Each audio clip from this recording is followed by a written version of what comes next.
This is Paige and Jarrett, and we are doing our project on David Berkowitz, who was also known as the son of Sam. David Berkowitz was born on June 1st, 1953 in Brooklyn, New York. His biological father was a married businessman who had been having an affair with his biological mother for more than 3 years. Since they were never in a committed relationship with each other, they cut ties with each other before David was born, and then he was put up for adoption. David was adopted by a working-class Jewish couple who lived in the Bronx. David was their only child, and his father worked 6 days a week while his mother was a stay-at-home mom taking care of him.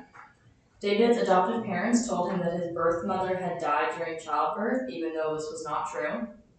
David later said in an interview he felt that this caused a lot of guilt and conflict within him, and this caused him to be destructive and become obsessed with dying, and caused him to have suicidal thoughts and be obsessed with death in general. He felt somehow that he was at fault for his mother's death. From a young age, David showed early signs of his future violent behavior. In school, he had a record of bullying, difficult behavior, and he was absent from school often. His teacher said that he was a smart kid, but he didn't have much interest in learning and failed to apply himself. By middle school, he had started to participate in more rebellious activities such as petty theft, starting fires, and getting into fights, and being more disruptive in the classroom. His parents arranged for him to go to therapy, but he was never received any serious diagnosis or any legal consequences for his crimes. David was also the victim of bullying as well. He was always large for his age and got made fun of for that by his classmates in school. It is common for serial killers to have animal cruelty history as a child. David was suspected of killing his mom's bird with a cleaning solution. However, there are no concrete statements that this actually happened. It had also been said that he enjoyed killing bugs in large amounts, either by burning them or gluing them down. When David was 14, his adoptive mother died of breast cancer, which was very hard on David. He once claimed in an interview that after his mother's death, he felt he couldn't love anymore. Some believe that their relationship was extremely complicated, believing that David had a lot of anger towards his mother, both for hiding the truth about his adoption and his biological mother's death. Once his father met David's stepmother, their relationship became strained as well. His dad kept him in school, so he was able to successfully graduate high school. When David was 17, he joined the military and served 3 years in South Korea. In Korea, he began experimenting with drugs such as LSD. His friends began to notice changes in his personality. Almost overnight, he converted from a Jewish boy to Christianity. He then developed extreme ideas about sexual purity, which could be motives for the crimes he would eventually commit. After being honorably discharged from the army, he then returned to New York and made it his mission to find his biological parents. He found his biological mother and hoped that speaking with her would give him some clarity. Instead, it made him feel unwanted and abandoned. He also discovered his mother had a daughter, which would be David's half-sister, which made him feel even worse.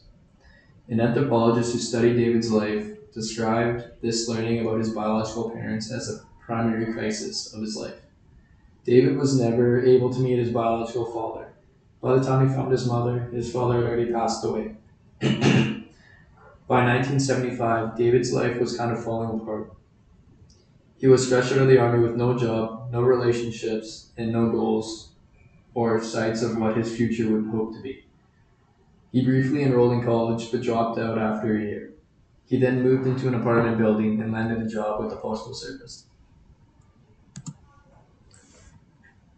What crimes did he commit? During the mid-1970s, Berkowitz began committing his violent crimes. His first attempt at murder was by using a knife, and then he switched to a handgun and began a lengthy crime spree throughout New York, seeking young female victims. All but one of the crime scenes involved 2 victims, and he infamously committed some of his attacks while women sat with their boyfriends in parked cars. His attacks began on Christmas Eve of 1975 when David was 22 years old. He stabbed 2 women using a hunting knife. One of the girls were never identified, and the second one was a 15-year-old who was stabbed 6 times and was hospitalized for a week, but she was able to survive. The second killing was July 29th, 1976, about 7 months after the first one. It was two young girls, 18-year-old Donna and 19-year-old Jody, who were sitting in their cars when Berkowitz walked up to the car and fired 3 shots and then walked away. Donna was killed instantly and Jody survived. Later, Jody was questioned by the police and stated she did not recognize the shooter but gave a description. This description matched the one that Donna's father gave of a man who was been sitting in a yellow parked car nearby.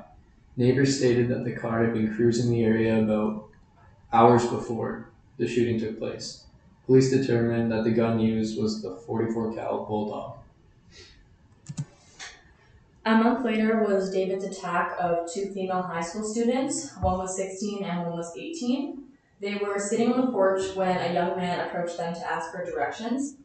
Almost immediately after he began speaking to them, he pulled a revolver and shot each of the girls once, and they fell to the ground injured. He then fired several more times before running away. One of the neighbors in the area saw a man running away from the scene holding a gun. Both of the girls survived, however, one of them is now paralyzed.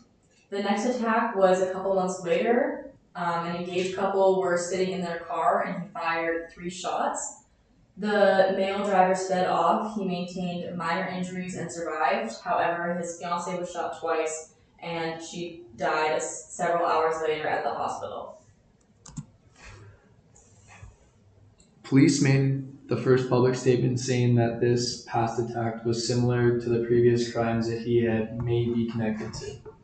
All of the victims had been shot with the .44 cal bullets, and the shooting seemed to target young women with long, dark hair. The NYPD sergeant also released the sketches of the suspects based on the witness and victims' descriptions. They had 2 separate sketches. Since one of the witnesses had described the suspect as blonde, the others had said he had brown hair. The police then stated that they were looking for multiple suspects, not just one. There was another attack quickly following this of a young girl walking home from school when she was approached by an armed man. She lives in a similar area where the last attack had been. She was struck by a bullet in the head and was killed almost instantly. The next attack was particularly important. It was of a 20-year-old man and an 18-year-old female who were sitting in a parked car only a few blocks away from the previous shootings. A resident of a nearby building heard 4 gunshots and then called the police. The female died at the scene, and the male died in the hospital a few hours later. At this point, Berkowitz had taken part in 5 separate attacks. 7 victims were left injured and 5 people had died. At the crime scene, the police discovered a handwritten letter addressed to the captain of the NYPD. In this letter, Berkowitz refers to himself as the son of Sam and expressed his desire to continue his shooting sprees. So the first letter to the NYPD captain reads, "I say goodbye and good night. Police, let me haunt you with these words. I'll be back. I'll be back." To be interpreted as bang, bang, bang, bang. Yours in murder, Mr. Monster. So this is David's first threat letter to the police station. It is his attempt to put fear in the people of New York while also mocking the police for having no clue who he is or finding him in any way. With the information given in the letter and the connection between the previous shootings, a profile was created by investigators for the suspect. The suspect was described as neurotic, potentially suffering from paranoid schizophrenia, and believes that he was possessed by demons. Police tracked down every legal owner of a .44 caliber bullet revolver in New York City and questioned them, while at the same time forensically testing the guns. However, they were unable to determine the murder weapon this way. Police also set up traps of undercover police officers that posed as couples sitting in parked cars late at night and early in the morning in hopes that they could catch the suspect this way, but this also didn't work. About a month later, a journalist working for the Daily News received the second Son of Sam letter. In this letter, he referenced several of his past victims and continued to mock the NYPD for not being able to solve his case. In this letter, he always referenced July 29th, which would be the 1-year anniversary of his first shooting. Police took this as a warning. Police suspected that this could be a copycat letter written by someone else because it was written in a more sophisticated way than the first one was. And the NYPD published this letter to the public about a week later, sending the city into a complete panic. Many women changed their hairstyles due to the Berkowitz pattern of attacking women with long, dark hair. So the second letter reads, I'm deeply hurt by you calling me a woman hater. I am not, but I am a monster. I am the son of Sam. I'm a little brat. When Father Sam gets drunk, he gets mean. He beats his family. Sometimes he ties me up to the back of the house. Other times he locks me in the garage. Sam loves to drink blood. Go out and kill, commands Father Sam. Behind our house, some rest, mostly young, raped and slaughtered. Their blood drained, just bones now. Papa Sam keeps me locked in the attic too. I can't get out, but I'll look out the attic window and watch the world go by. I feel like an outsider. I'm on a different wavelength than everybody. So in this letter, he referenced the 1 year anniversary of his killing to once again put the fear in the people of New York, and he made it seem as if it was a blatant sign that he was going to attack again in celebration.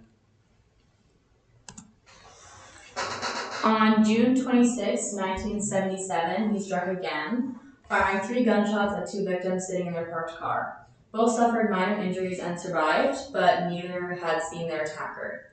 2 witnesses in the area reported seeing a tall, dark-haired man fleeing the area. One claimed to see him getting into a car and was able to supply a partial license plate number. However, this did not contribute to the investigation. Then, on July 31st, a couple of days past the 1 year anniversary of the first shooting that he referenced in his past letter, he attacked again with 2 people in a parked car. The female died at the hospital and the male suffered non-life-threatening injuries. One notable piece from this attack is that the female victim did not have dark or long hair like the other victims did. Several witnesses saw a man matching Berkowitz's description, driving a yellow car with no headlights, speeding away from the scene. A local resident walking with her dog at the scene of the last shooting was walking when she saw an officer ticketing a parked car. Moments after the officer left, a man walked past her from the area of the car and seemed to stare at her as she passed. She ran home and then heard gunshots fired in the street behind her. She contacted police a few days later with the information. The police then closely checked every car that had been ticketed in the area that night. Berkowitz's yellow 1974 Galaxy was among the car that was investigated. On August 9, 1977, a New York police detective phoned another police department to ask to set up an interview with Berkowitz. This is where things get a little crazy. The dispatcher who took the call from the detective was the daughter of Sam Carr, who was Berkowitz's neighbor. Once the detective mentioned David's name, the dispatcher said she knew him and informed the detective that her father Sam had a black Labrador retriever. Once the detective heard the dispatcher say Sam, he had a very strong feeling that David Berkowitz was who they were looking for. The next day, the police searched David's car. Inside, they found a rifle, a duffel bag filled with ammo, maps of the different crime scenes, and an unsent Son of Sam letter. Police decided to wait until David left his apartment to confront him, hopefully giving them enough time to obtain a warrant since they had searched the car without one. And they also wanted to avoid having any confrontation in the narrow apartment building hallway. The warrant never arrived, but police surrounded Berkowitz as he left his apartment at around 10 p.m. and got into his car. At this time, he was holding a .44 caliber bulldog in a paper bag. When he was arrested, he told the police, "Well, you got me," and the police asked him, "Who have I got?" He responded with, "You know who I am," and the police said, "No, I don't, tell me." And he then said, "I'm Sam, I'm David Berkowitz." When the police searched his apartment, they found satanic graffiti drawn on the walls, and diaries detailed his over 1,000 arsons in the New York area. When he was taken in for questioning the next morning, he quickly confessed to the shootings and stated that he would be pleading guilty.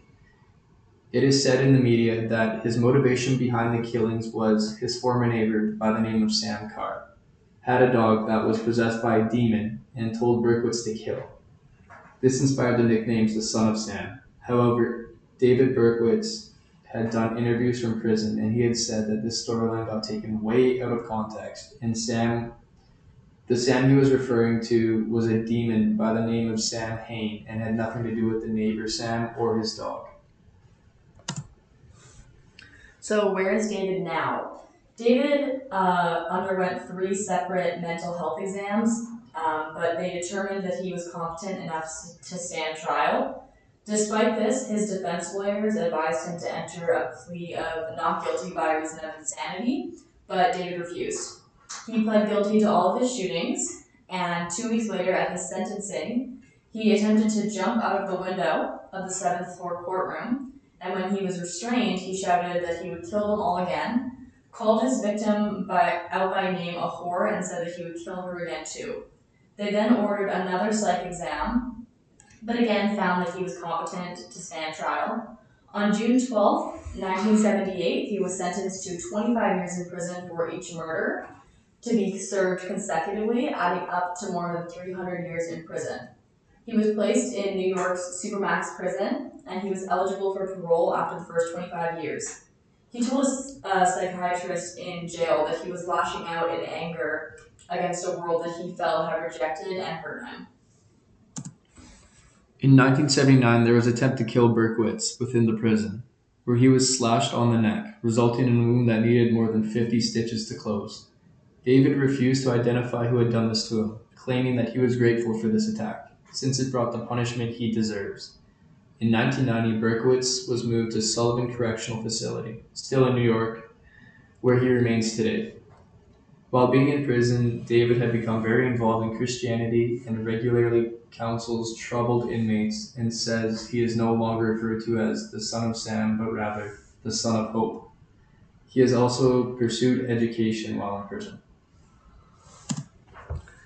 Berkowitz is entitled to a parole hearing every 2 years after the first 25 years were served. He has consistently refused to ask for a release and sometimes has skipped these hearings altogether. Before his first parole hearing in 2002, he sent a letter asking for it to be canceled, stating that he deserves to be in prison for the rest of his life. In May of this year, he was denied parole again, which was at his 12th parole hearing. His next one is scheduled for May of 2026. In conclusion, David Berkowitz, also known in the media as the Son of Sam, terrorized New York City in the 70s, killing 6 people and injuring many more, creating one of the biggest manhunts in New York's history.